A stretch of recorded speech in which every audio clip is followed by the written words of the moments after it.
What's up, family? Welcome back to another episode in our Texas Tiny House series. Guys, we are progressing on phase 2. Today you're going to get a look at the next 2 units in the project that are framed up. You're going to get an update. We have some people on site today for an event who are actually coming and touring the project. We're about to show you guys just what the interior, some of the mistakes that we made and some things that we've learned that we're applying to the other units that are being built in the project. So let's go ahead and jump into this video.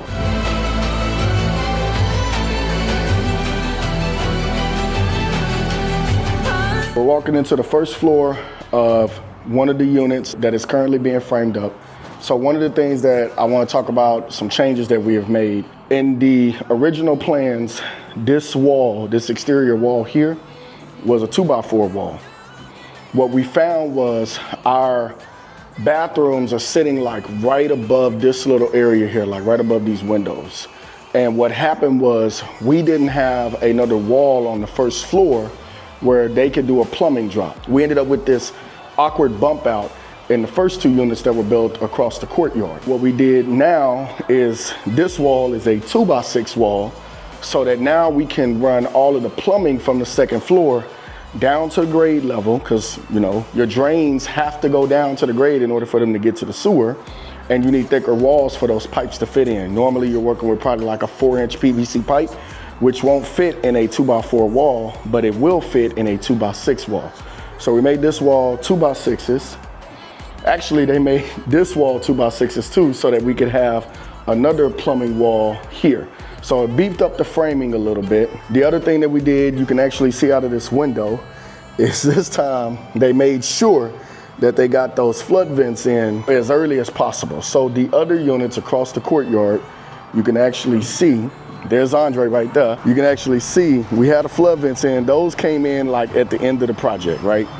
And now we have made sure that we got them in now. So we got Andre coming up. Andre, come up for the people. Let's talk about some of the changes that we made from the lessons that we learned from the first iteration of when we built these things. So I told them about the 2x6 wall change so that we could make sure we got the plumbing drops.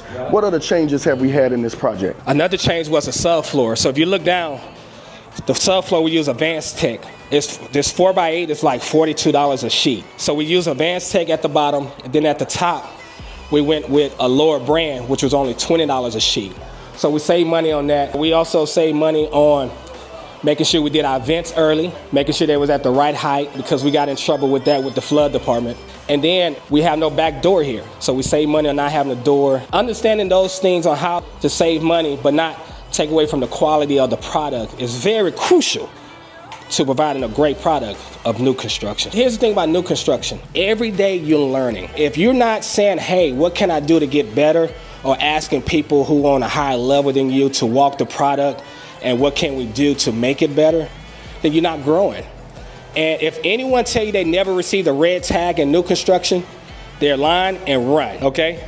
Run, run, run. You want to deal with people who's going to share their challenges, who's going to share their weaknesses, and who's going to share their strengths, and have a great team like Garland, Chris, Jacob, Moza, Nate Home, the engineers, the civil engineer, structure engineer, somebody who understands exactly what you're about to do. We're all about giving people a chance. Someone say, hey, I never done it before. So what we say, well, okay, here, you never done it before.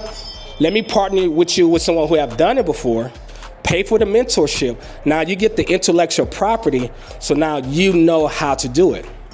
When you're building a product like this in a flood zone, you got topo surveyed, you got 3 ECs, you got vents, you got flood vents, air vents, you got all type of things that you have to be mindful of. And if you've never built in a flood zone, don't say I'm gonna wing it, because your project is gonna wing it, right? So thank you for saying yes to Middle Housing Design Co. And thank you for saying yes to real estate. See you and the millions of people who's watching and listening at the top. So you guys got the chance to hear from Andre. Like I said, we're having an event on site, so he's about to head over to help those guys, talk about that, and I'll go and speak with them later.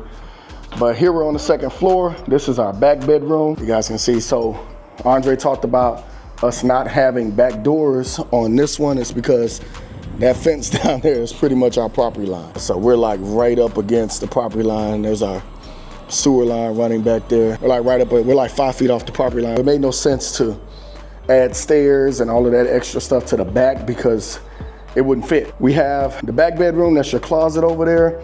We've got a chase there. Is the bathrooms, so both bathrooms. We stack the bathrooms back to back to save money on plumbing costs. The beautiful thing about these is because they're all 5 feet off the property line on each side, we actually get windows in both side walls, which if you've been in the Houston area, you know that a lot of our townhouses are built with one firewall on one side, so we don't have windows on that side. Usually we try to pick the side that has like the staircase, and we try to stack all the closets and bathrooms along that wall because those are rooms that typically don't need windows. We want to prioritize like the bedrooms and, you know, the master bath, places that need windows.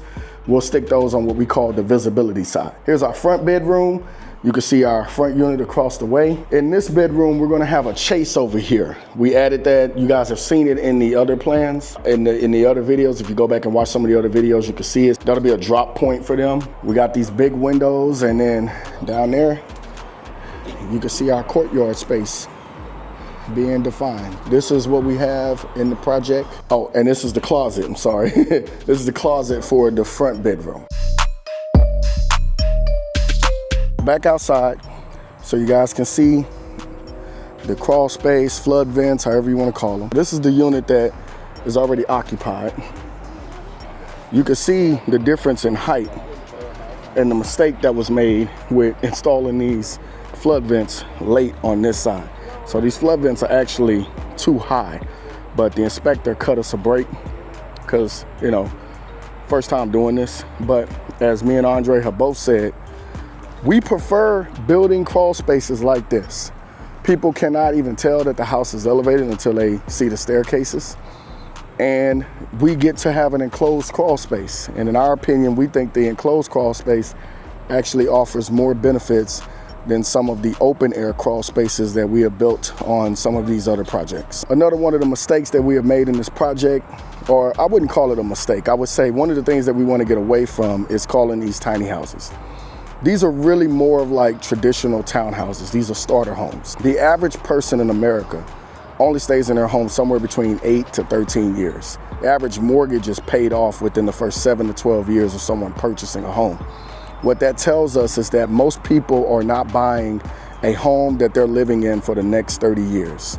And the reality is we live in a much more connected society than our parents and grandparents lived in.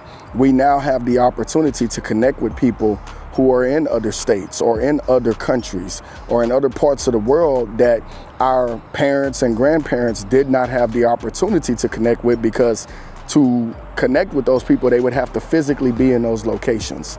But the internet allows us the opportunity to connect with people from the comfort of our home, and it adds to the mobility of people in today's society. That is it for the update for our Texas Tiny House project. I appreciate you guys for checking out this video. If you guys would like to see where this project started, you can actually go into this playlist. We have about 12 videos in this playlist now where you have gotten to see this project progress over the past year. If you are interested in checking out any of our other playlists, we have our fourplex project, we have our brownstone project that we completed about 2 years ago. We have our missing middle housing typology series, where we're showing you guys a lot of the projects that we're building around the city. If you are looking to work with us, visit our website, middlehousingdesign.com. Thank you guys for watching. Peace.